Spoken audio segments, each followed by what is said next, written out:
আমেরিকার visa apply করতে দেখে অবাক হচ্ছেন? অভিবাসী ভিসা বন্ধ থাকলেও বাদবাকি যে কোনো ভিসার জন্য এখনও অ্যাপ্লাই করা যাচ্ছে। আমি যাচ্ছি এবার ফিফা বিশ্বকাপ 2026 দেখতে। সম্প্রতি বাংলাদেশ সহ ইমিগ্রেন্ট ভিসা প্রক্রিয়া সাময়িকভাবে বন্ধ রেখেছে ট্রাম্প প্রশাসন। এই সিদ্ধান্ত কার্যকর হবে 21 জানুয়ারি 2026 থেকে। কতদিন চলবে তা এখনও বলা হয়নি।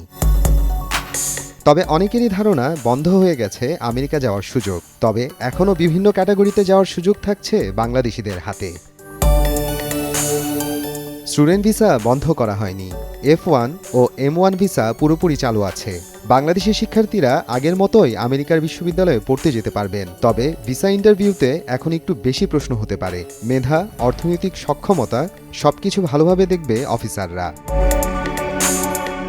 পর্যটন ও ব্যবসায়ীদের জন্য B1 ও B2 ভিসা এখনও চালু রয়েছে। ভ্রমণ অথবা ব্যবসায়িক মিটিং বা কনফারেন্সে যোগ দিতে চাইলে আমেরিকার দরজা এখনও খোলা। শুধু প্রমাণ করতে হবে কাজ শেষে দেশে ফিরে আসবেন আপনি।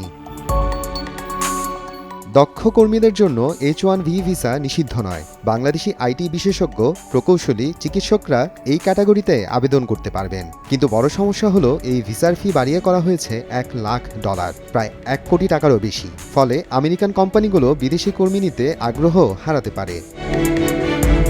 শরণার্থী গ্রহণের কোটা ইতিহাসের সর্বনিম্ন পর্যায়ে নামানো হলেও পুরোপুরি বন্ধ করা হয়নি।